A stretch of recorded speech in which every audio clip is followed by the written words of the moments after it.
Hey guys, this is AP. Welcome back to my official YouTube channel AP sir English. कैसे हैं मेरे प्यारे दोस्तों आप सभी लोग?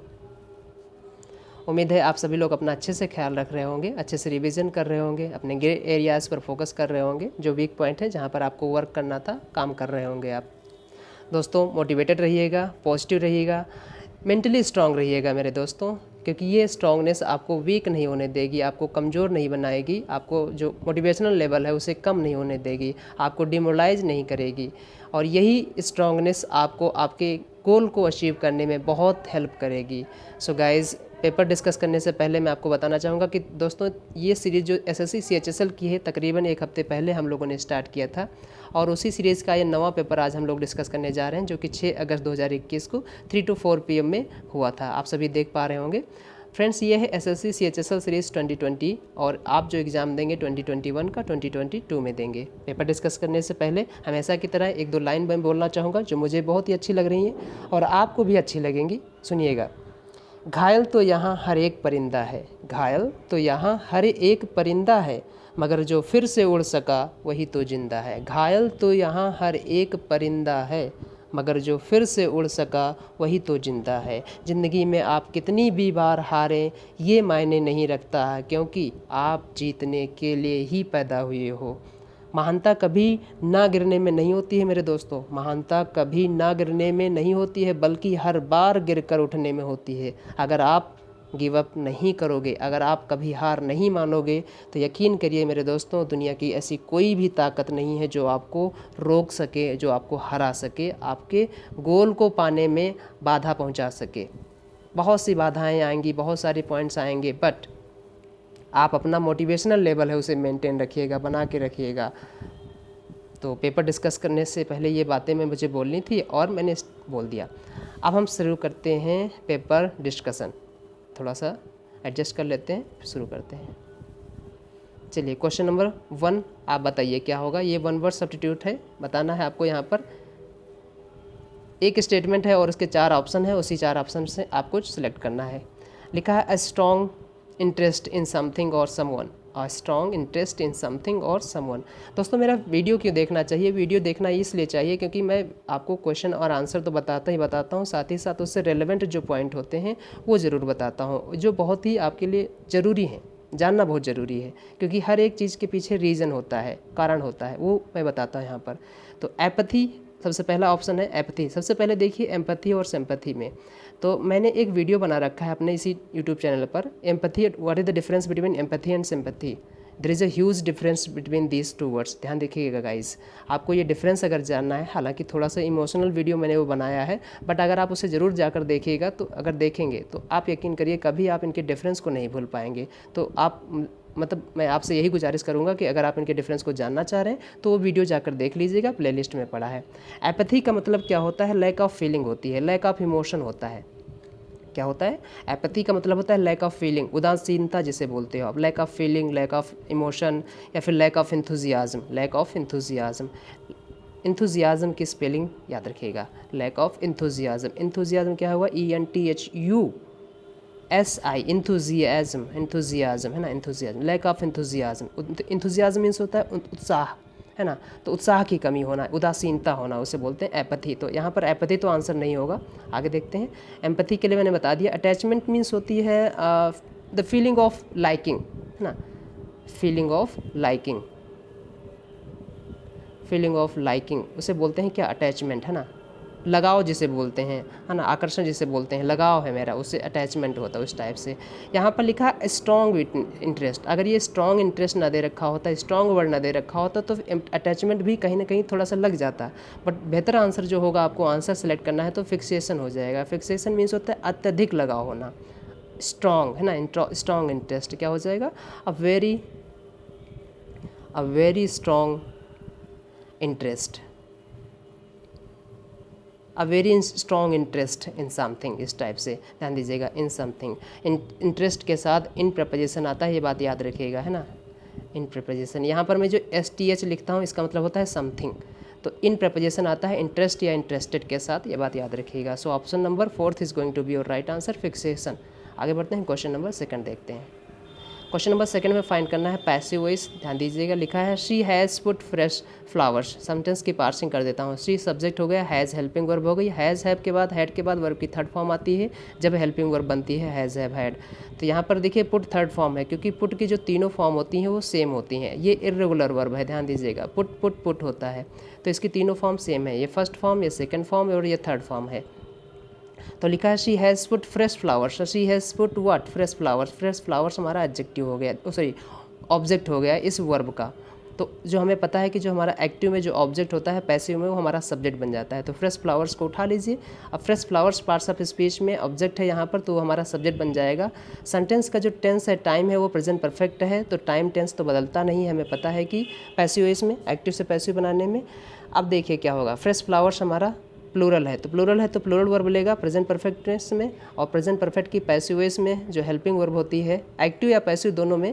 एक्टिव में हैज़ हैव जो होती है ना, हैज़ हैव ये हमारी एक्टिव की है वर्ब थर्ड फॉर्म, और पैसिव में क्या होती है, इसी हैज़ हैव के साथ वर्ब की बीन लगा देते हैं और बीन के साथ वर्ब की थर्ड फॉर्म लगाते हैं, ये पैसिव हो जाती है। तो अब देखिए यहाँ पर फ्रेश फ्लावर्स हैव हो जाएगा, प्लूरल है और उसके साथ बीन हो जाएगा, बीन के साथ वर्ब की थर्ड फॉर्म पुट दे रखी है, इन द फ्लावर वेस, है ना, ऐसे ही लगाएंगे बिल्कुल answer. So option number third is going to be right answer. बाकी आंसर गलत क्यों है देख लीजिए।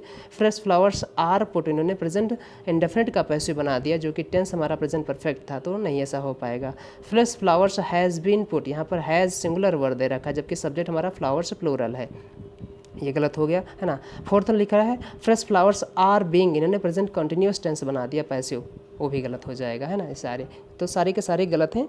3 नंबर आंसर जो है थर्ड नंबर वो सही हो जाएगा। So answer number third is going to be your right answer. आगे बढ़ते हैं, क्वेश्चन नंबर थर्ड देखते हैं। क्वेश्चन नंबर थर्ड में फाइंड करना है पैराजम्बल सेंटेंस। आपको एक ऐसा स्टेटमेंट फाइंड करना होता है जो कि स्टार्ट कर रहा हो, स्टैंड एलोन सेंटेंस कहा जाता है, और वो स्टेटमेंट में, उस स्टेटमेंट में या तो कोई नाउन होगा, कोई प्रॉपर नाउन हो सकता है, कोई भी नाउन हो सकता है जो किसी चीज़ को इंट्रोड्यूस कर रहा होगा। इस चीज़ को समझिएगा। लिखा है यहाँ पर सी से ए, पहले ए से पढ़ लेते हैं। Oprah Winfrey, Oprah Winfrey is one of the richest and most powerful American women. अच्छा, ये वुमेन का नाम है, oh my god, Oprah Winfrey. हमें लगा था कोई इंस्टीट्यूट है यहाँ पर, क्या नाम है। तो Oprah Winfrey is one of the richest and most powerful American women. ध्यान दीजिएगा, वन ऑफ द मोस्ट लिखा है, इसके बाद अमेरिकन वीमेन लिखा है। Loved and admired by everyone, अच्छा मतलब काफ़ी पावरफुल थी। व्हेन शी वॉज ओनली 19, जब वो महज केवल 19 साल की थी। शी बिकेम, वो बन गई, द फर्स्ट ब्लैक फीमेल, पहली श्वेत महिला, है ना। Assistant to Nashville's evening news anchor, अच्छा ये कोई चैनल का नाम है। But Oprah had a very difficult and traumatic childhood, अच्छा ये भी बात है, मतलब बहुत ही मुश्किलों भरा रहा उनका चाइल्डहुड, ये बात कही जा रही है। In 1986 Oprah became the television presenter of her own talk show call the Oprah Winfrey show, अच्छा 1986 में उन्होंने अपना खुद का टेलीविज़न चैनल बना लिया और उसका वो एंकर प्रेजेंटर बन गई, ये बात कही जा रही है। तो अब जाहिर सी बात है यहाँ पर ओपरा विनफ्रे को इंट्रोड्यूस किया गया है, उन्हीं के बारे में सारी बात कही गई है, तो ए से ही स्टार्ट करेंगे, सारे ऑप्शन खत्म हो जाएंगे। ए से हमारा पास एक ही ऑप्शन है, आंसर हो जाएगा। कितना आसान था ये, तो जितना वो टफ लग रहा था उतना उससे कहीं गुना ईजी ये पेपर, ये क्वेश्चन सॉल्व करने में था। So ABDC is going to be your right answer. आगे बढ़ते हैं, क्वेश्चन नंबर फोर्थ देखते हैं। क्वेश्चन नंबर फोर्थ में फाइंड करना है नो सब्सटीट्यूशन यानी इंप्रूवमेंट की बात की जा रही है। अ स्कूल टीचर अर्न्स, एक स्कूल टीचर की बात कर रहा है जो अर्न्स करता है, एक स्कूल टीचर की बात करता है यहाँ पर, और एक कॉलेज लेक्चरर की बात कर रहा है, यानी एक स्कूल टीचर की बात कर रहा है और एक, दो सब्जेक्ट हैं, ध्यान दीजिए, सॉरी दो यहाँ पर नाउन है, एक स्कूल टीचर है दूसरा कॉलेज लेक्चरर है, दो लोग हैं यहाँ पर S1 S2। तो अब दो लोगों के बीच कंपैरिजन किया जा रहा है ना, क्या किया जा रहा है, school teacher earns fever salary from a college lecturer, ये बात की जा रही है। तो हमें पता है जब कंपैरिजन बनाते हैं दो लोगों में तो कंपैरेटिव डिग्री का यूज करते हैं। तो कंपैरेटिव डिग्री में अब देखिए यहाँ पर सबसे बड़ा पॉइंट ये है कि सैलरी जो यहाँ पर वर्ड दे रखा है उससे पहले जो कंपैरेटिव वर्ड दे रखा है फीवर, क्योंकि एक फीवर किसकी कंपैरेटिव डिग्री है, फ्यू की, है ना। ये हमारा फीवर कंपैरेटिव डिग्री है, ये CD जिसे बोलते हो ना, ये PD जिसे बोलते हो, तो ये फीवर है। अब फीवर कंपैरेटिव डिग्री लगाया तो रखे हैं, तो संडेस होना चाहिए था, लेकिन आपको पता है जो इनकी जो सपोर्टिंग वर्ड जो होता है वो होता है दैन। सबसे पहली बात तो ये हो गया, इनका जो सपोर्टिंग वर्ड होता है कंपैरिजन दिखाने के लिए वो दैन होता है, तो दैन नहीं है, फ्रॉम लगा रखा है, यानी जो गलत है वो तो हाई है। एक तो पॉइंट ये हो जाना चाहिए, हालांकि जो ऐसा अगर यहाँ पर लिखते दैन, अगर यहाँ पर लिखा होता दैन तब भी ये क्वेश्चन गलत होता, लेकिन तब ये थोड़ा सा अच्छा लेवल का हो जाता, अच्छे लेवल का। अभी तो सभी को पता है कि फेवर सैलरी फ्रॉम तो नहीं आएगा, दैन ही आएगा यहाँ पर कुछ होता, लेकिन अगर यहाँ पर दैन लिख देते तो थोड़ा अच्छे लेवल का यह सेंटेंस हो जाता। तब लोग सोचते ज़रूर कि सैलरी के पहले फेवर लगाएं या फिर लोअर लगाएं। अब ज़रा समझिए, सैलरी यहाँ पर काउंटेबल नाउन की तरह है या अनकाउंटेबल नाउन की तरह है मेरे दोस्तों। यहाँ पर ये सैलरी जो है एक अमाउंट ऑफ टाइम है, सॉरी अमाउंट है, और अमाउंट को एज ए अमाउंट को हम अनकाउंटेबल कैटेगरी में रखते हैं। ध्यान दीजिएगा, जैसे मैं कहूँ कि 50,000 रुपीज़ इज़ अ लार्ज सम, समझिएगा अच्छे से, मैंने कहा 50,000 रुपीज़ है ना, THOUSAND 1000 रुपीज़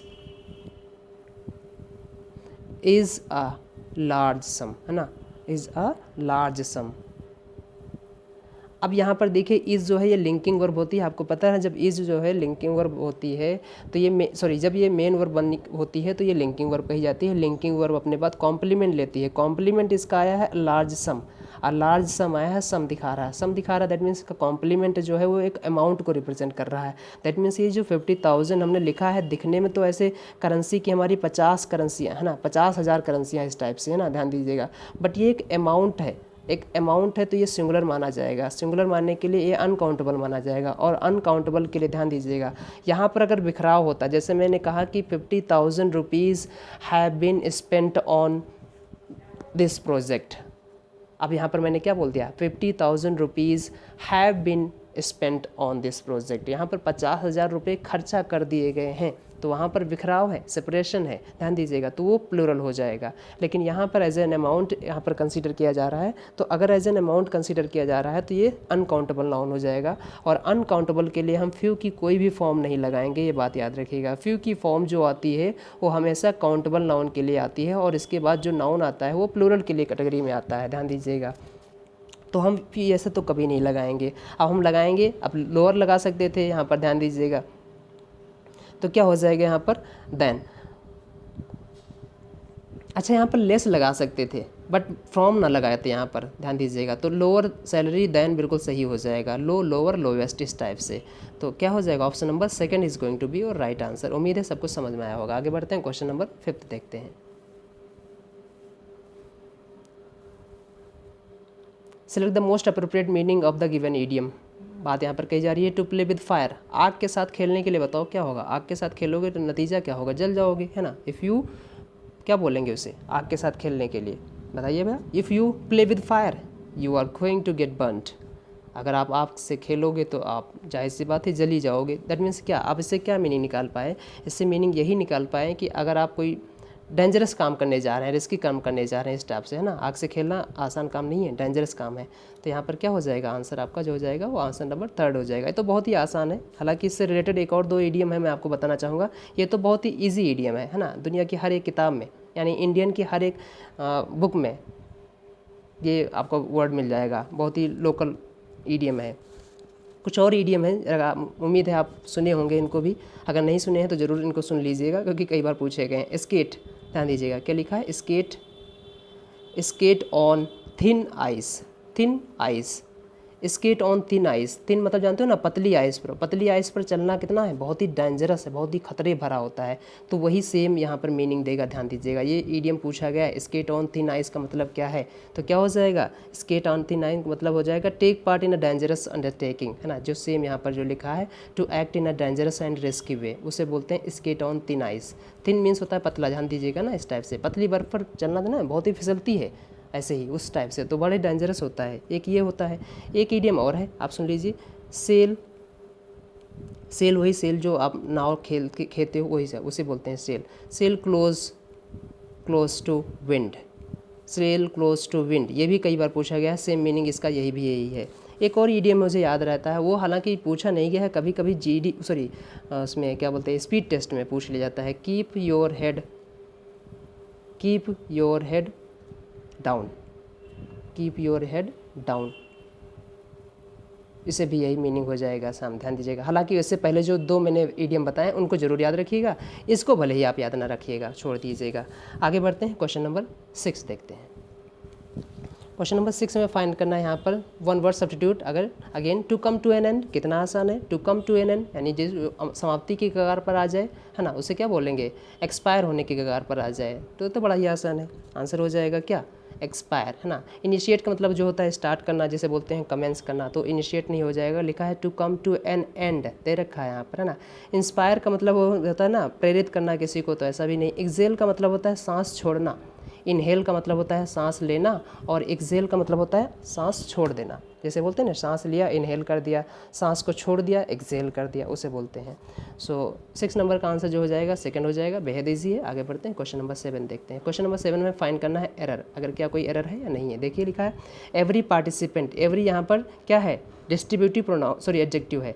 अगर डिस्ट्रीब्यूटिव एडजेक्टिव है तो इसको पता है ना, एवरी डिस्ट्रीब्यूटिव एडजेक्टिव होने के नाते इसके साथ जो नाउन आता है सिंगुलर आता है, तो एवरी पार्टिसिपेंट लिखा है। अगर एवरी पार्टिसिपेंट्स लिखा होता, प्लूरल लिखा होता, तो ये गलत हो जाता है, ये बात दोस्तों याद रखिएगा। तो एवरी के साथ यहाँ पर तुरंत जो प्रोनाउन या नाउन सॉरी जो नाउन आता है, क्योंकि ये demonstrative adjective sorry distributive adjective है, डिस्ट्रीब्यूटिव एडजेक्टिव है, तो ये इसके साथ सिंगुलर नाउन आएगा। Every participant gave so outstanding performance, ध्यान दीजिएगा यहाँ पर सो आउटस्टैंडिंग एडजेक्टिव है, परफॉर्मेंस नाउन है। That it became difficult to choose the winner, अच्छा प्रत्येक पार्टिसिपेंट ने इतना गजब का लाजवाब का परफॉर्मेंस दिया था कि बड़ा ही मुश्किल हो गया था कि विनर कौन है ये चूज़ कर पाना। तो ये मीनिंग यहाँ पर दे रहा है। अब जहाँ आपके पास दो कंजंक्शन आते हैं, एक होता है आपका सो, अच्छा मैं आपको समझा देता हूँ। सो और दैट के साथ अगर कोई गैप नहीं है तो इसकी हिंदी मीनिंग होती है ताकि, है ना, ताकि आप पढ़ो ताकि सफल हो जाओ, है ना। Do hard work so that you get success, do hard work so that you get success, बहुत मेहनत करो ताकि आप अच्छे से सफलता पाओ, ताकि आप सफलता पाओ। तो सो दैट के बीच अगर गैप नहीं करते हैं तो इसकी हिंदी मीनिंग होती है ताकि। सो और दैट के बीच में अगर हम गैप कर दिया तो इसका मतलब होता है इतना की, अच्छे से समझिएगा, इतना की। बट इस सो दैट के बीच में यहाँ पर कोई एडजेक्टिव आता है, याद रखिएगा, एडजेक्टिव आता है, नाउन नहीं आता है, एडजेक्टिव आता है। जैसे सो दैट के बीच एडजेक्टिव आएगा तो इसका मतलब होता है इतना की। जैसे मैं कहूँ ही इज़ सो पुअर, मैंने कहा he is so poor, he is so poor that he cannot, he can't by, है ना, he can't by E one a bicycle,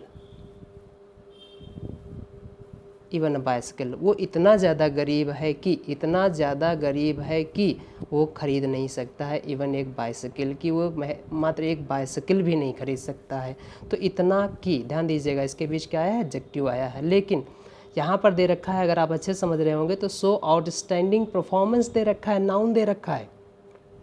और सेम मीनिंग कन्वे के लिए अगर नाउन बीच में आ रहा है तो आपको पता है सच दैट होना चाहिए था। क्या होना चाहिए था, सच दैट। जैसे मैं कहूँ he is such a nice man, he is such a nice man, he is such a nice man that help everyone, जो हर किसी की मदद करता है, ध्यान दीजिएगा। He is such a nice man that helps everyone, है ना, इस टाइप से। तो अब ध्यान दीजिएगा, यहाँ पर सच और दैट के बीच यहाँ पर कोई नाउन आता है और नाउन को क्वालिफाई करने के लिए एडजेक्टिव लगा है तो लग सकता है। तो यहाँ पर क्या होना चाहिए था, जो पेयर होना चाहिए था वो सो दैट ना होकर सच दैट होना चाहिए था, ये समझिएगा। तो यहाँ पर लिखा है एवरी पार्टिसिपेंट गेव सच आउटस्टैंडिंग परफॉर्मेंस, ना होकर क्या हो जाएगा, सच एन आउटस्टैंडिंग परफॉर्मेंस। अच्छे से लिख लीजिएगा, सच an outstanding, outstanding outstanding outstanding performance. उम्मीद है सब कुछ बहुत ही अच्छे से समझ में आ रहा होगा, है ना। NCE परफॉर्मेंस, एन क्यों लगाएंगे, क्योंकि वॉव साउंड रिप्रेजेंटिंग वर्ड है इसलिए एन आर्टिकल लगा है। Such an outstanding performance that it became difficult to choose the winner, कि इतना मुश्किल हो गया, ऐसा परफॉर्मेंस दिया है जैसे ना बड़ा ही मुश्किल हो गया कि विनर कौन है ये चूज कर पाना। सो यहाँ पर आंसर क्या हो जाएगा, किस पार्ट में है, इस पार्ट में एरर है ना, यहाँ पर एरर है। तो आंसर किस में होगी, फोर्थ में होगी। Option number fourth is going to be your right answer.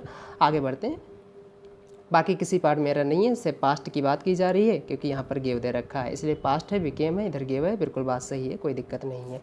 तो आगे बढ़ते हैं, क्वेश्चन नंबर 8 देखते हैं। क्वेश्चन नंबर 8 में हमें फाइंड करना है एंटोनिम, किसका, फ्रेंडली का। अरे फ्रेंडली का एंटोनिम तो दुनिया जानती है भाई, बताइए जरा। फ्रेंडली मतलब होता है दोस्ती भरी, और हॉस्टाइल का मतलब होता है दुश्मनी भरी, है ना। तो दुश्मनी हो गया हॉस्टाइल, दोस्ती हो गया फ्रेंडली, एक दूसरे का एंटोनिम है। Option number 4 is going to be your right answer. इसके सिनोनिम देखना चाहो तो देख सकते हो, फ्रेंडली के बहुत ही इजी वर्ड है, एडजेक्टिव है, पार्ट्स ऑफ स्पीच में याद रखिएगा, क्योंकि फ्रेंड में एलवाई लगा देने से, यानी सॉरी नाउन में एलवाई लगा देने से क्या बनता है मेरे दोस्तों, नाउन में एलवाई लगा देने से एडजेक्टिव बनता है, और एडजेक्टिव में एलवाई लगा देने से एडवर्ब बनती है, ये बात याद रखिएगा। तो फ्रेंड नाउन है और उसमें एलवाई लगा देंगे तो फ्रेंडली हो जाएगा। जैसे मंथ नाउन है, मंथली, मंथ में एलवाई लगा देते हैं तो मंथली हो जाता है, इसीलिए बोलते हैं मंथली सैलरी, सैलरी नाउन है और उससे पहले एडजेक्टिव आता है तो मंथली एडजेक्टिव है, इस टाइप से याद रखिएगा। तो यहाँ पर फ्रेंडली के कुछ सिनोनिम से देख लीजिए, जैसे एफेबल आपने वर्ड सुन रखा होगा, एफेबल है ना।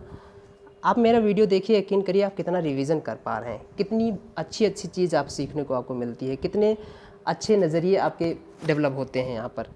एमिएबल आपने वर्ड सुन रखा होगा, एमिएबल है ना। अगर आपको बहुत कुछ चीज़ें आ रही हैं, बहुत अच्छा लेवल है आपका, तब फिर भी आप कुछ ना कुछ ज़रूर सीखने को आपको मिलेगा। जीनियल आपने वर्ड सुन रखा होगा, जीनियल भी इसका सिनोनिम हो जाएगा। आपने कंजीनियल वर्ड सुन रखा होगा, कंजीनियल भी इसका सिनोनिम हो जाएगा। आपको जो वर्ड आ रहे हैं उसको ना नोट करिएगा, जो नहीं आ रहे हैं उसे नोट कर लीजिएगा। कॉर्डियल आपने वर्ड सुन रखा होगा, कॉर्डियल रिलेशनशिप होती है ना, मैत्रीपूर्ण, उसे बोलते हैं। कंपेनियन है ना, उसी से बना है कंपेनिएबल, कंपेनियन, पैनियनेबल, इसमें लगा दो एबल ही है ना, इस टाइप से कंपेनियनेबल है ना, इस टाइप से। एक वर्ड होता है हॉस्पिटेबल, हॉस्पिटेबल बहुत ही तगड़े से सेवा सत्कार करने वाला है ना, फ्रेंडली नेचर का, हॉस्पिटेबल ध्यान दीजिएगा, बड़ा अच्छा वर्ड है, पूछा गया है। हारमोनियस दुनिया जानती है, आपको पता है ना, हारमोनियस रिलेशनशिप, हारमोनियस बहुत ही मैत्रीपूर्ण जिसे बोलते हैं ना, दोस्ती भरे, हारमोनियस होता है, HARMONIOUS, हारमोनियस होता है। तो इसके बहुत सारे सिनोनिम मैंने बता दिए, एंटोनिम आपको फाइंड करना था। Hostile is going to be your right answer. Jealous का मतलब क्या होता है जरा देख लीजिए, ऑप्शन नंबर जो लिखा है आपका, ये जील, ये जील से बना है, जील, ZEAL, जील का मतलब होता है उत्साह है ना, जैसे बोलते हैं ना ऊर्जावान, उसे तो उसी से बना है जीलस, ये होना मतलब कि बहुत ही ऊर्जावान हो, बहुत ही उत्साहपूर्ण हो। डोंट गेट कन्फ्यूज्ड, एक और वर्ड एक आपका होता है जीलस, वो जीलस होता है, ध्यान दीजिएगा, जे, मैं बता दे रहा हूँ फिर से, वो होता है आपका JEALOUS, ध्यान दीजिएगा, ये होता है जीलस है ना, इस टाइप से ये होता है। तो ये होता है वो, ये जीलस है उत्साहवर्धन, किससे याद रखेंगे, जील से याद रखेंगे। और ये जेलस है, ये जेलस है, वो जेलस है, ये जा है और जा है, ये जा कौन सा, ये वाला जा जो नीचे बिंदी रखी जाती है, और ये सिर्फ जा है, इस टाइप से, जो जेलस, ये जेलस। तो इस जेलस का मतलब क्या है, ये जो जे वाला GEALOUS, इसका मतलब क्या है, ज़रा इसकी मीनिंग बताइएगा। इसका मतलब ये है कि जेलस मतलब होती है ईर्ष्या, जैसे बोलते हैं ईर्ष्या, ईर्ष्यालु होना, ईर्ष्यालु मतलब कि आप, एक और मैं दो वर्ड बता देता हूँ, एक वर्ड होता है आपका जीलस, GEALOUS, और एक वर्ड होता है आपका एनवी, जिसे बोलते हैं एनवियस। ये दोनों पार्ट्स ऑफ स्पीच में एडजेक्टिव हैं, दोनों में डिफरेंस क्या है, दोनों का मतलब होता है ईर्ष्यालु होना। जेलस आप तब होते हो जब आप के पास कोई ऐसी चीज़ है जिसे खोने का डर होता है, कि कोई ऐसी आपकी ये चीज़ है, आप इसे कोई दूसरा न ले जाए। जैसे आपके पास बहुत अच्छी कोई चीज़ है और आपको उसको खोने का डर रहता है, उसे जेलस बोलते हैं ना, जेलस। एनवियस आप तब होते हो जब किसी के पास कोई ऐसी चीज़ होती है जिसे पाने के लिए आपके अंदर ईर्ष्या आ रही है, कि अरे इसके पास कैसे, ये मेरे पास होनी चाहिए थी, है ना, ऐसा इसके पास कैसा, ऐसा मेरे पास होना चाहिए था, उसे एनवियस बोलते हैं, ध्यान दीजिएगा। तो एनवियस का मतलब होता है desiring what someone else has, envious का मतलब क्या होता है, desiring what someone else has. और जीलस का मतलब होता है fearing someone will take what you have, इसका मतलब होता है वो डर है ना, fearing someone will take what you have, जो आपके पास है वो कोई दूसरा ले लेगा, उस चीज़ को लेकर आपके अंदर जो जीलस है उसे JE वाला जीलस बोलेंगे। और किसी दूसरे के पास जो चीज़ है उसे काश आप समझते हैं मेरे पास हो, उस टाइप की जो फीलिंग आए उसे एनवियस बोलते हैं, ध्यान दीजिएगा, यही दो डिफरेंस है। तो मैं डिफरेंस बता दिया हूँ। एमिएबल इसका सिनोनिम था, फ्रेंडली का अपराइट मीन्स होता है बिल्कुल क्या, ईमानदार जैसे बोलते हो। अपराइट का एक और मीनिंग होता है एकदम सीधे खड़ा, उसे भी बोलते हैं, बट अपराइट का एक और मीनिंग होता है ऑनेस्ट, ईमानदार। आगे बढ़ते हैं, क्वेश्चन नंबर 9 देखते हैं। क्वेश्चन नंबर 9 में फाइंड करना है miss spelt word. Miss spelt word देखिए, पढ़ते ही पढ़ते नज़र आ रहा है, बाउंड्री की स्पेलिंग गलत है, क्या इतना इजी सेंटेंस दे रहे हैं, है ना, बाउंड्री की स्पेलिंग गलत है। क्या होती है मेरे दोस्तों बाउंड्री की स्पेलिंग होती है BOUNDARY होता है मेरे प्यारे दोस्तों, बाउंड्री है ना, ध्यान दीजिएगा। रेखा, लिमिट जिसे बोलते हो ना, उसे बाउंड्री बोलते हैं। लाइब्रेरी की स्पेलिंग बिल्कुल सही से स्पेल्ड की गई है, कोई दिक्कत नहीं है। इंस्टॉलमेंट की स्पेलिंग बिल्कुल सही से स्पेल्ड की गई है, ध्यान दीजिएगा। इस इंस्टॉलमेंट का मतलब होता है किस्त वाला, है ना, किस्त, जैसे किस्त होती है ना, जैसे CISI में जो आती है उसे, तो इंस्टॉलमेंट होता है। एक वर्ड होता है इंस्टॉलेशन। इंस्टॉलेशन की स्पेलिंग जो होती है वो INSTA। मैं दोस्तों मेरा मकसद यही है कि आप कन्फ्यूज़न में न रहें, है ना, कि आपके पास कोई ऐसा वर्ड आए। तो इंस्टॉलेशन की स्पेलिंग LL करके होती है, इंस्टॉलेशन, और इसका मतलब होता है स्थापित करना, इंस्टॉल करना जिसे बोलते हैं ना, इंस्टॉल करना। ये इसकी वर्ब फॉर्म है और ये इसका नाउन फॉर्म है ना, ध्यान दीजिएगा। तो इंस्टॉलेशन स्थापित करना, ये स्थापित, और ये स्थापित करना, इस टाइप से। बाकी ऑप्शन देख लीजिए, ऑलरेडी की स्पेलिंग बिल्कुल सही से है। So option number first is going to be your right answer. आगे बढ़ते हैं, क्वेश्चन नंबर 10 देखते हैं। क्वेश्चन नंबर 10 में आपको फाइंड करना है, you don't usually discuss money. बिल्कुल बात सही की जा रही है। अक्सर मतलब प्रायः यही बात कही जा रही है, you don't usually discuss money with friends. ये बात बिल्कुल सही बात कही जा रही है कि you don't usually discuss money with friends because, क्योंकि रीज़न क्या है, बिकॉज इट मे डैश में हमें पता है मोडाल है, मोडाल के साथ वर्ब की V1 फॉर्म आती है बेयर फॉर्म में, ये बात आपको पता होनी चाहिए। तो it may dash the relationship negatively. अच्छा, रिलेशनशिप को क्या कर सकती है, नेगेटिवली, ध्यान दीजिएगा। कुछ भी यहाँ पर क्या करेगी, अब देखिए, अब यहाँ पर इम्प्रूव तो नेगेटिवली हो ही नहीं सकता, क्योंकि इम्प्रूव पॉजिटिव वर्ड है ना, तो पॉजिटिव वर्ड ये नेगेटिवली तो नहीं आएगा, तो इसे ऐसे एलिमिनेट कर देंगे। इफेक्ट जो है वो हमारा नाउन होता है बेसिकली, है ना, हालांकि ये वर्ब भी बनता है। वर्ब तब बनेगा जब ये, इसका मतलब होगा to bring change in something, किसी में कुछ बदलाव लाना। तो यहाँ पर ऐसा कुछ है नहीं। स्ट्रेंथन का मतलब होता है मजबूत करना। तो ये दोनों ऑप्शन खत्म हो गए, सेकंड और फोर्थ तो ऐसे ही खत्म हो गए, क्योंकि यहाँ पर नेगेटिवली बात कही गई है। सो सेकंड और फोर्थ आंसर जो है वो पॉजिटिव वर्ड है, मीनिंग पॉजिटिव देंगे। ये गलत हो गया। ये तो मैंने तरीका बता दिया सिंपल, हालांकि क्वेश्चन बड़ा ही ईजी है। अब यहाँ पर क्या है, बाकी ऑप्शन अफेक्ट क्यों होगा, अफेक्ट मतलब होता है प्रभावित करना। ये अफेक्ट वर्ब है और इसका नाउन फॉर्म इफेक्ट है, ये याद रखिएगा। ये वाला ई वाला नाउन फॉर्म है, अफेक्ट वर्ब है, तो अफेक्ट यहाँ पर हो जाएगा आंसर, क्योंकि मे के साथ वर्ब की V1 फॉर्म आएगी। सारी V1 फॉर्म है। Even don't usually you don't usually discuss money with friends because it may affect the relationship negatively, क्योंकि ये संभवतः आपकी रिलेशनशिप को अफेक्ट कर सकती है नेगेटिवली। ये बात सही अक्सर कई बार कही जाती है कि मनी को ज़्यादा डिस्कस ना करो, इस टाइप से, मनी मैटर को। तो क्योंकि ये आपके रिलेशनशिप, बेसिकली ये पेयर की बात की जा रही है, हस्बैंड वाइफ, गर्लफ्रेंड बॉयफ्रेंड, सबके लिए इससे बात की जा रही है कि ऐसे अगर आप ऐसे मैटर को डिस्कस करते हो तो आपके रिलेशनशिप को बिल्कुल प्रभावित करती है, अफेक्टेड करती है, अफेक्ट डालती है, उस पर इफेक्ट डालती है, अफेक्ट करती है, इस टाइप से। So option number first is going to be your right answer. आगे बढ़ते हैं, क्वेश्चन नंबर 11 देखते हैं। 11 में फाइंड करना इनकरेक्टली स्पेल्ड वर्ड। 4 ऑप्शन दे रखे हैं और आपको फाइंड करना है एक इनकरेक्टली वर्ड। बेनिफिटरी कौन सा वर्ड होता है भैया, दुनिया का कौन सा ऐसा वर्ड आ गया जो बेनिफिटरी बन गया। बेनिफिशरी होता है, हमें सभी को पता है। तो बेनिफिटरी ये तो देखते में ही पड़ जाएगा, है ना, तुरंत जैसे देखोगे वैसे ही आंसर मार दोगे। तो बेनिफिटरी कोई वर्ड ही नहीं होता है, बेनिफिटरी की स्पेलिंग बेनिफिशरी होता है, ध्यान दीजिएगा। बेनिफिशरी का मतलब होता है लाभार्थी, है ना, क्या हो जाएगा बेनिफिशरी, BENE। अब देखिए इसमें स्पेलिंग कितनी गलती क्या था, BENE होना चाहिए था ना, FICIAR वही होता है, क्या होता है, यही तो होता है ना, बेनिफिशरी जिसे बोलते हैं, लाभार्थी जिसे बोलते हैं, BENE FICIARY, है ना, बेनिफिशरी होता है। तो यहाँ पर जो लिखा था वही गलत हो जाएगा, ऑप्शन नंबर फर्स्ट। स्ट्रैटेजी बिल्कुल सही से स्पेलिंग लिखी गई है, ट्रैक्टर बिल्कुल सही से लिखा गया है। टेरिटरी ध्यान दीजिएगा, टेरिटरी का एक और वर्ड होता है जिसे ट्रेन बोलते हैं, क्षेत्र बोलते हैं, टेरिटरी मतलब ध्यान दीजिएगा, ट्रेन, ध्यान दीजिए, वो ट्रेन होता है या ट्रेन होता है, TERRAIN इसे बोलते हैं ना, क्षेत्र जिसे बोलते हैं, ट्रेन, है ना, इस टाइप से। तो इसका सिनोनिम हो जाएगा टेरिटरी का। So option number first is going to be your right answer. आगे बढ़ते हैं, क्वेश्चन नंबर 12 देखते हैं। क्वेश्चन नंबर 12 में फाइंड करना है एंटोनिम किसका, सैवेज का। सैवेज के मतलब होता है तहस नहस कर देने वाला, एकदम ना, बहुत ही फेरोसियस टाइप का, बहुत ही उग्र टाइप का, फिर ना उसे टाइप बोलेंगे, उसे सैवेज बोलेंगे। सैवेज का यूज़ एक जगह और करते हैं, कहाँ पर, हम आप लोग कॉमन ना मतलब बोलचाल में भी यूज कर देते हैं। क्या सैवेज रिप्लाई उसने मारा है, क्या सैवेज रिप्लाई उसने दिया है। सैवेज रिप्लाई का मतलब होता है बहुत ही मुंह तोड़ जवाब दिया है उसने। मुंह तोड़ जवाब देने के लिए एक वर्ड आता है बेफिटिंग रिप्लाई, है ना, क्या होता है बेफिटिंग रिप्लाई। तो गिव समबडी अ बेफिटिंग रिप्लाई का मतलब होता है किसी को मुंह तोड़ जवाब देना, है ना, मुंह तोड़ जवाब देना। गिव समबडी अ बेफिटिंग रिप्लाई, ध्यान दीजिएगा, गिव समबडी आ है ना, गिव समबडी अ बेफिटिंग रिप्लाई, है ना, बेफिटिंग, बेफिटिंग की स्पेलिंग है BEFITTING, बेफिटिंग रिप्लाई, किसी को मुंह तोड़ जवाब देना। तो सैवेज कहते नहीं क्या सैवेज रिप्लाई उसने मारा है, अब कोई भी मार सकता है सैवेज रिप्लाई, है ना, तो वहाँ पर भी सैवेज यूज कर सकते हैं, हम करते ही हैं, है ना। फेरोसियस हो जाएगा इसका meaning, savage parts of speech में एडजेक्टिव याद रखिएगा, वेरी क्रूअल जिसे बोल सकते हो आप, है ना।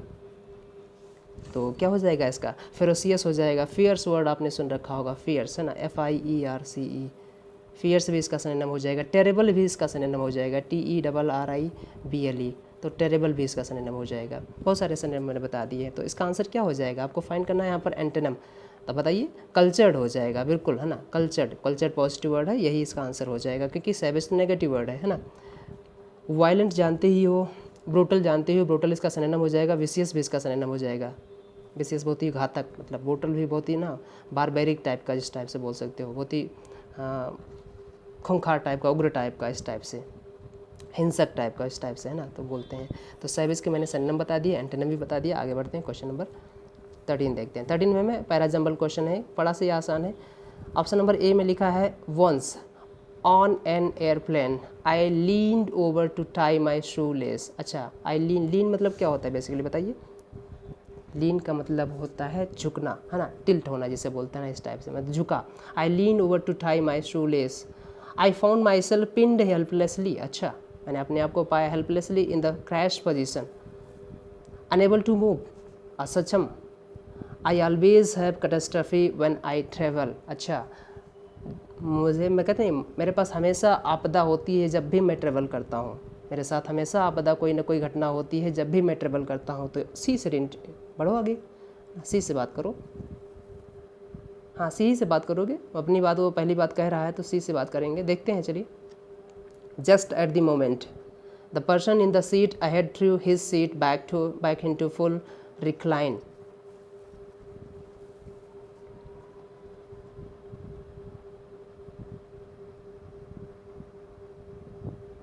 मुझे लगता है सी से स्टार्ट करो, हालांकि एक ऑप्शन यहाँ पर ए से भी स्टार्ट हो जा रहा है, वंस ऑन एन एयरप्लेन आई लीन, लेकिन मुझे उससे पहले आप सी को इंट्रोड्यूस करिए कि सी, देखिए यहाँ पर दो बातें हो सकती है, या तो सी, ये ऑप्शन बड़ा ही थोड़ा सा क्रिटिकल हो गया, ए भी हो सकता है और डी भी हो सकता है, यानी फोर्थ वाला भी हो सकता है। ए स्टार्टिंग में भी हो सकता है और सी भी स्टार्टिंग में हो सकता है। चलिए मेरे हिसाब से सी रखिए, फिर हाल देखते हैं जो उन्होंने दे रखा है। आई always have catastrophe when I travel, मैं, मेरे पास है ना, मेरे वो बोलते नहीं, मैं, ये बात है, ये पहले ही बोल रहा है कि मैं हमेशा जब भी मैं ट्रेवल किया हूँ, ऑलवेज लगा रखा है, एडवर्ब ऑफ फ्रिक्वेंसी लगा रखा है। इसका मतलब है एडवर्ब ऑफ फ्रिक्वेंसी हम तब लगाते हैं जब कोई घटना हमारे साथ रिपीट होती रहती है, कि अक्सर मेरे साथ ऐसा होता है, तब हम ऑलवेज लगाते हैं। I always have catastrophes when I travel, जब भी मैं ट्रेवल करता हूँ, तब मुझे लगता है सी से ज़्यादा अच्छा है, सी से स्टार्ट करो। वंस ऑन एन, हाँ फिर से स्टार्ट करते हैं ए से, ऑन्स ऑन एन एयरप्लेन, बिल्कुल सही, CADB is going to be your right answer, बेहतर होगा। हालांकि इसका ऑप्शन मैं एक बार फिर से देख लूँगा, मुझे लगता है CADB बिल्कुल सही से स्पेल किया गया है और यही सही होगा आंसर। आगे बढ़ते हैं, क्वेश्चन नंबर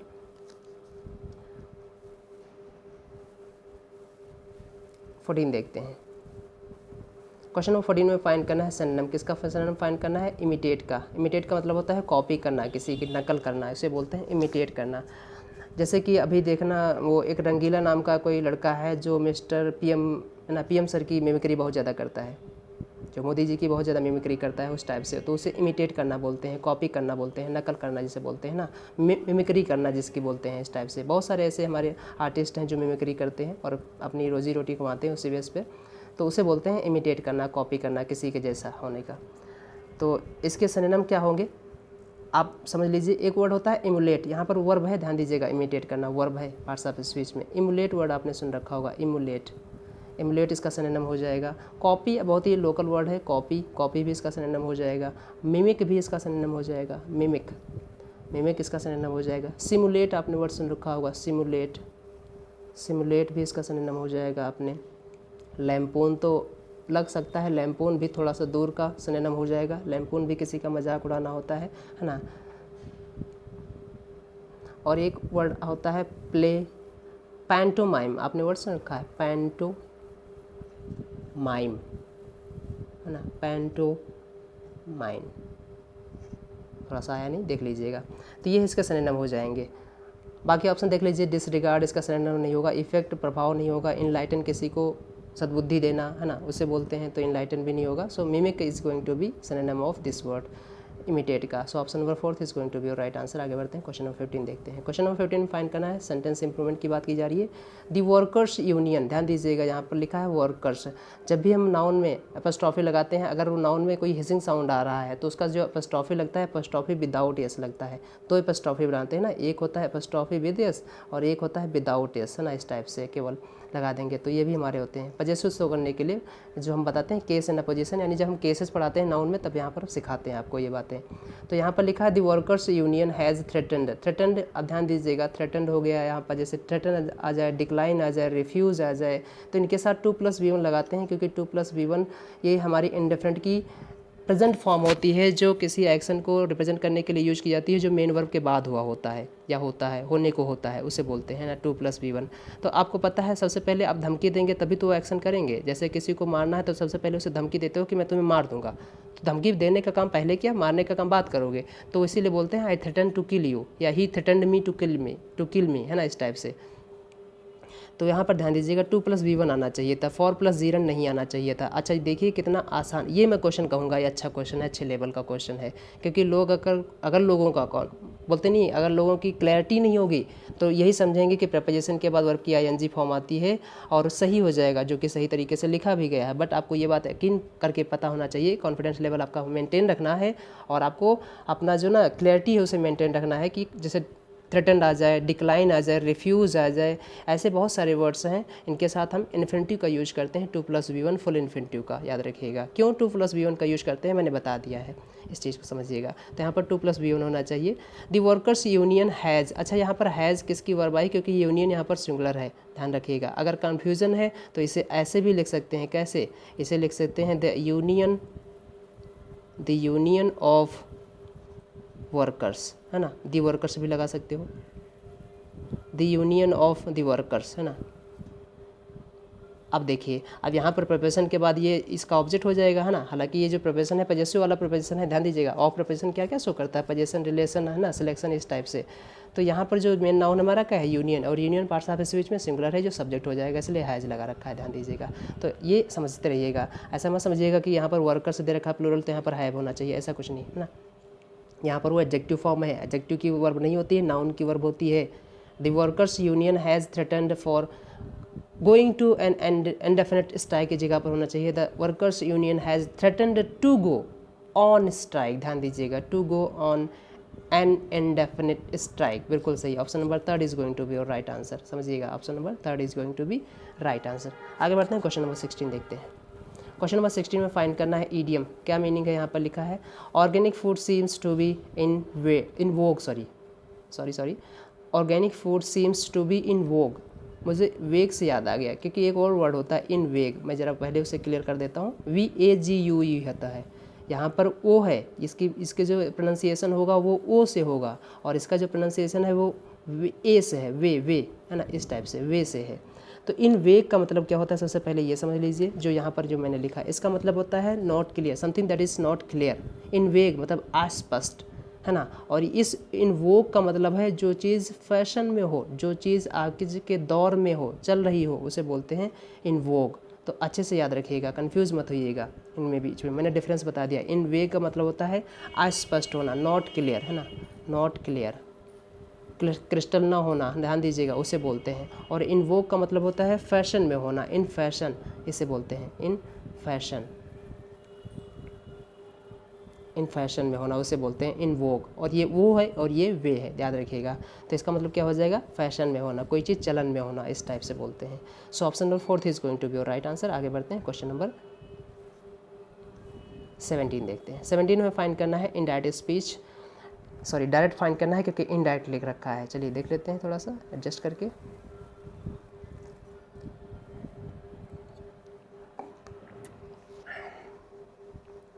लिखा है she told the car mechanic, okay, she told the car mechanic that her car was giving very low mileage. अच्छा बात की जा रही है यहाँ पर कार के माइलेज के लेकर। तो ये लिखा है हर कार वॉज गिविंग, ये हमारा पास्ट कंटिन्यूस टेंस है। रिपोर्टिंग वर्ब हमारी पास्ट में है थी, बिल्कुल बात है। तो अगर ये पास्ट कंटिन्यूस टेंस है दैट मीन्स रिपोर्टेड स्पीच हमारी प्रेजेंट कंटिन्यूस में रही होगी, है ना। इस चीज़ को समझिएगा, क्योंकि रिपोर्टिंग वर्ब जब हमारी पास्ट में होती है तो रिपोर्टेड स्पीच टेंस बदलता रहता है उसी के अकॉर्डिंग। प्रेजेंट कंटिन्यूस में होता है तो पास्ट कंटिन्यूस में बदल जाता है, इस टाइप से। तो इसका जो रिपोर्टेड स्पीच है हमारे ये प्रेजेंट कंटिन्यूस में होगा।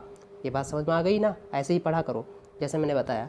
अब देखिए यहाँ पर बताते हैं प्रेजेंट कंटिन्यूस, ध्यान दीजिएगा। तो प्रेजेंट कंटिन्यूस यहाँ पर हैज़ बीन गलत हो गया। प्रेजेंट कंटिन्यूस लिखा है वाई इज़, यहाँ पर वाई तो यहाँ पर कोई है ही नहीं, क्योंकि वाई यहाँ पर है ही नहीं, तो क्वेश्चन तो है ही नहीं यहाँ पर, तो ये हमारा गलत हो गया। अब लिखा है your car is giving very low mileage और my car is giving very low mileage, इसमें से कौन सा सही होगा देखिएगा। She said the car mechanic said to her, ये देखिए उल्टा पुल्टा हो गया। इतने आसान है क्या, यहाँ से हटा दिया, यहाँ से हटा दिया, इसमें आंसर मार दिया। कई तरीके, दूसरा तरीका देखिए। अब यहाँ पर लिखा है फिर से मिटा देते, यहाँ पर लिखा है हर, जैसा मिटा के बताता हूँ। यहाँ पर लिखा है हर। अब ये पता है आपकी जो यहाँ पर माई पजेसिव केस है ये चेंज होगा एज पर the subject of reporting verb सी के अकॉर्डिंग। माई सी के अकॉर्डिंग चेंज होगा तो हर बन जाएगा, बिल्कुल बात सही है। Present continuous car is giving का कार वॉज गिविंग हो जाएगा। वेरी लो माइलेज हो गया। शी सेड टू का सी टोल्ड हो जाएगा, है ना। द कार मैकेनिक हो गया। देखिए सब कुछ मिल गया यहाँ पर, और दैट कंजंक्शन लगा दिया। So option number second is going to be right answer. आगे बढ़ते हैं, क्वेश्चन नंबर 18 देखते हैं। 18 में फाइंड करना है क्या कोई एरर है। माई ब्रदर लॉस्ट, मेरे भाई साहब ने जॉब खो दी थी। His job during the lockdown, lockdown के अकॉर्डिंग बहुत सारे भाई लोग जॉब खो दिए थे। तो my brother lost his job during the lockdown, ध्यान दीजिएगा पास्ट इंडेफिनिट टेंस की बात की जा रही है, पास्ट इंडेफिनिट टेंस की बात की जा रही है, लॉस्ट वर्ड से पता चला हमें। तो my brother lost his job during the lockdown but लेकिन he had got a new job now. क्या एरर है बताइए ज़रा सोचिए। But he had got a new job now, हालांकि आप अगर तुक्का भी मारना चाहें तो मार सकते हैं, बट इधर के यहाँ पर मैं कुछ बता रहा हूँ। यहाँ पर देखो ये अगर वर्ड ना दे रखा होता नाउ तो ये सेंटेंस कुछ भी हो सकता था, मतलब ये सही भी माना जा सकता था, ध्यान दीजिएगा, क्योंकि वो लगा था but he had got a new job, बिल्कुल सही है। लेकिन यहाँ जो नाउ दे रखा है ये हमारा एडवर्ब ऑफ टाइम है, और ये now adverb of time present को रिप्रेजेंट करता है। भाई क्या रिप्रेजेंट करता है बताओ, नाउ किसको रिप्रेजेंट करता है, अब बोलते नहीं अब, तो ये प्रेजेंट के मोमेंट को रिप्रेजेंट करता है, एडवर्ब ऑफ टाइम है। अगर एडवर्ब ऑफ टाइम यानी अगर हमारा टाइम प्रेजेंट का होता है तो टेंस भी हमारा प्रेजेंट का होगा मेरे बच्चों। अगर टेंस हमारा प्रेजेंट का होगा तो यहाँ पर हैड ना होकर क्या हो जाएगा, हैज़ हो जाएगा। He has got a new job now, लेकिन अब उसे एक नई जॉब मिल गई है। उसने अपनी पुरानी जॉब जो है वो लॉकडाउन में खो दी थी, लेकिन उसे अब एक नई जॉब मिल गई है, मिल चुकी है, ऐसे भी बोल सकते हो, है ना। तो नाउ की जगह, नाउ की वजह से हम यहाँ पर हमें प्रेजेंट में रहना पड़ेगा, प्रेजेंट परफेक्ट में यहाँ पर हम बात बना देंगे, हैज़ लगाएंगे। यहाँ पर हैड ना होकर क्या हो जाएगा, हैज़ हो जाएगा। हैज़ क्यों हो जाएगा बच्चों, हैज़ इसलिए होगा क्योंकि ही यहाँ पर सिंगुलर थर्ड पर्सन प्रोनाउन है, और सिंगुलर थर्ड पर्सन प्रोनाउन के साथ सिंगुलर व हेल्पिंग वर्ब आती है जो कि हैज़ होगी यहाँ पर। सो इसी पार्ट में एरर है, किस पार्ट में एरर है यहाँ पर, बट ही हैड ना होकर क्या हो जाएगा, यहाँ पर ही हैज़ होना चाहिए था। गॉट सेकंड वर्ब की थर्ड फॉर्म है। गेट, गॉट, गॉट, गॉटन जो एक वर्ड होता है वो एडजेक्टिव पार्ट होता है इसी गेट वर्ब का। आगे बढ़ते हैं, क्वेश्चन नंबर 19 देखते हैं। क्वेश्चन नंबर 19 में फाइंड करना है सिनोनिम। कमेंस का मतलब क्या होता है, स्टार्ट करना, इनिशिएट करना, किसी चीज़ को आरंभ जिसे बोलते हैं, प्रारंभ जिसे बोलते हैं, उसे हम कमेंस बोलते हैं। कमेंस करना, है ना, टू स्टार्ट करना, बिगिन करना, ये वर्ब है पार्ट्स ऑफ स्पीच में, है ना। टू स्टार्ट करना, बिगिन करना, जैसे बोलते हैं ना kick off, kick off, OFF of, kick off, है ना। एक मूवी भी आई थी किक, सलमान खान की, किक, तो उसे बोलते हैं। इम्बार्क ऑन वर्ड है, आपने सुन रखा है, इम्बार्क के साथ प्रपोजिशन याद रखिएगा, इम्बार्क के साथ ऑन या फिर अपॉन कुछ भी आ सकता है, ऑन अपॉन दोनों सही है, on upon, embark on upon, इस टाइप से। सेट इन मोशन एक इसी का मीनिंग भी होता है, सेट इन मोशन, है ना, सेट इन मोशन। बेसिकली ये हम तब लगाते हैं जब हमें कोई बिजनेस स्टार्ट करना होता है, सेट इन मोशन, इस टाइप से। इनॉग्रेट तो दुनिया जानती है कितना इसी का लोग बहुत ही सिनोनिम वर्ड हो सकता है, सिनोनिम हो सकता है इनॉग्रेट, AUGURAT, इनॉग्रेट, है ना, इस टाइप से इनॉग्रेट करना। लॉन्च करना भी इसका सिनोनिम हो जाएगा, LAUNCH, लॉन्च करना भी इसका सिनोनिम हो जाएगा। सो कमेंट्स के सिनोनिम मैंने बहुत सारे बता दिया। आप बताइए यहाँ पर सिनोनिम फाइंड करना था। कंप्लीट का मतलब होता है पूर्ण, पूर्ण हो जाना। रिज्यूम का मतलब होता है रीस्टार्ट करना, रिज्यूम लिखा है RE लिखा है ना, रिज्यूम, रीस्टार्ट करना, रीस्टार्ट, रीस्टार्ट मतलब कि पुनः स्टार्ट करना, रीस्टार्ट हो गया इस टाइप से, है ना, गलत लिख दिया, रीस्टार्ट, RE।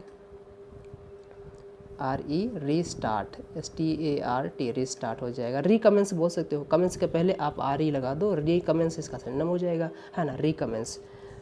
लॉन्च का मतलब जानते हो, इसका सिनोनिम हो जाएगा लॉन्च, यानी option number 3 is going to be your right answer. Conclude जानते हो, कम टू एन एंड, जो इससे पहले भी लिखा था, कम टू एन एंड, है ना, come to an end, come to an end, इस टाइप से। बाकी सारे ऑप्शन हो गए, आंसर बढ़ते हैं, आगे बढ़ते हैं, क्वेश्चन नंबर 20 देखते हैं। क्वेश्चन नंबर 20 में फाइंड करना है फिल इन द ब्लैंक की बात की जा रही है। Fill in the blank with most appropriate word. I am का बताओ, I am of joining the armed forces. अब किस चीज़ को लेकर मैं ज्वाइनिंग द आर्म्ड फोर्सेस, बताइए भाई। कीन लिखा है, इंटरेस्टेड लिखा है, ईगर लिखा है, डिजायरस लिखा है। ध्यान दीजिएगा, दो वर्ड होते हैं, एक होता है डिज़ायर, एक होता है डिज़ायरस। याद रखिएगा, अच्छे से याद रखिएगा, डिज़ायरस, है ना। डिज़ायरस के साथ प्रिपोजिशन ऑफ आता है, डिज़ायर के साथ प्रिपोजिशन फॉर आता है, ये बात याद रखिएगा। डिज़ायरस ऑफ है, प्रिपोजिशन यहाँ पर ऑफ लगा है तो डिज़ायरस आंसर हो जाएगा। अच्छा, बाकी ऑप्शन देख लीजिए ज़रा, यहाँ पर बाकी दे रखा है कीन। कीन के साथ बेसिकली जो आता है वो 2 + V1 आनी है ना। I am keen to do this, उत्सुक हूँ इस चीज़ को लेकर करने में, है ना, उत्सुक हो, तो कीन 2 + V1 होती है। ऐसे इंटरेस्टेड के साथ अभी मैंने बता दिया था प्रिपोजिशन इन आता है, इन के साथ अगर वर्ब आ रही है तो फिर किस में आएगी, क्योंकि प्रिपोजिशन के बाद वर्ब की ING फॉर्म जीरन बनने के लिए आती है, तो ING फॉर्म आएगी।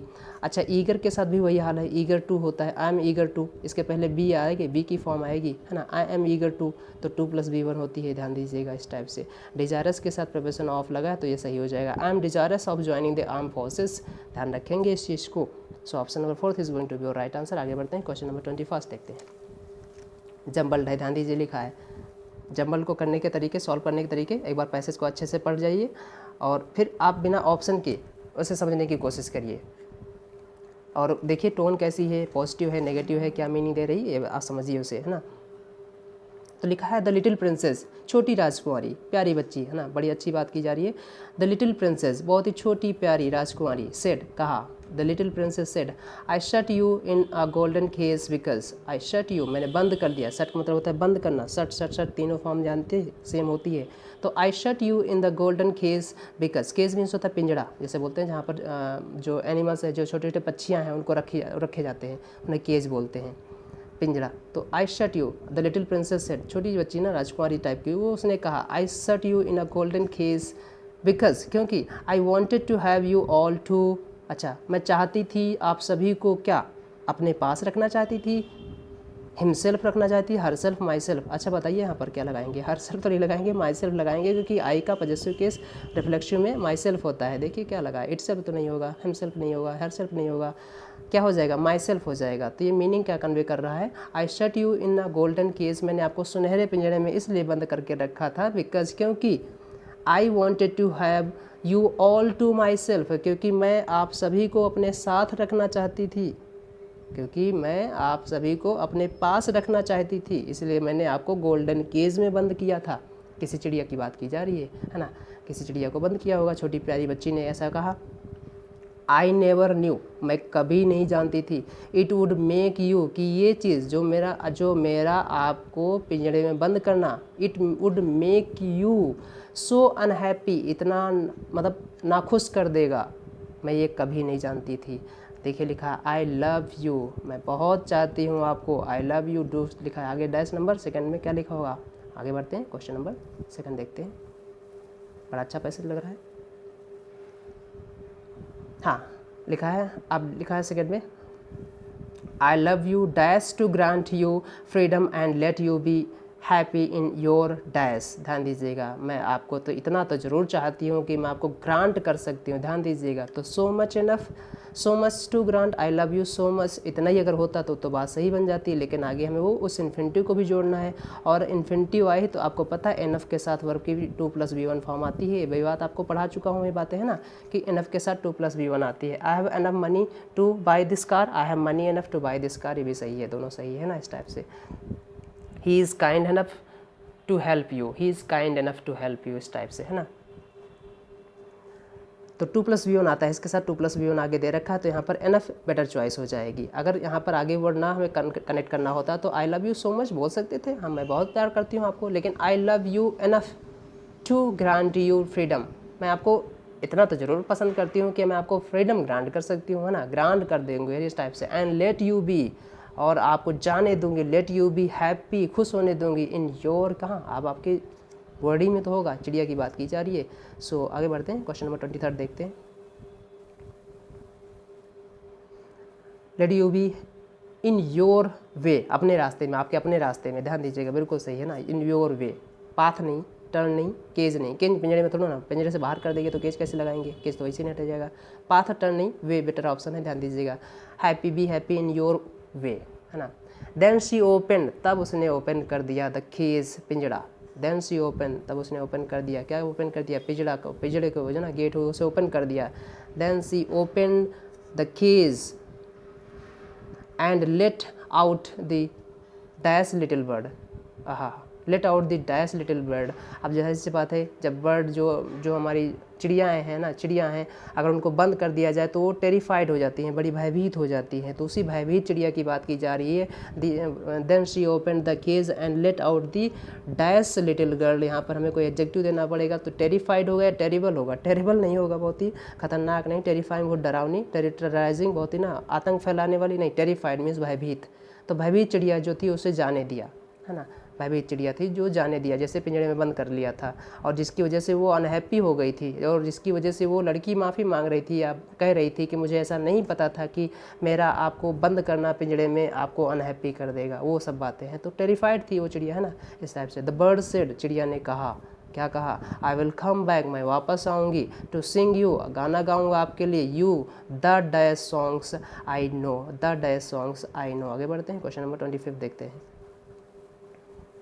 चिड़िया ने कहा कि मैं वापस आऊँगी, है ना,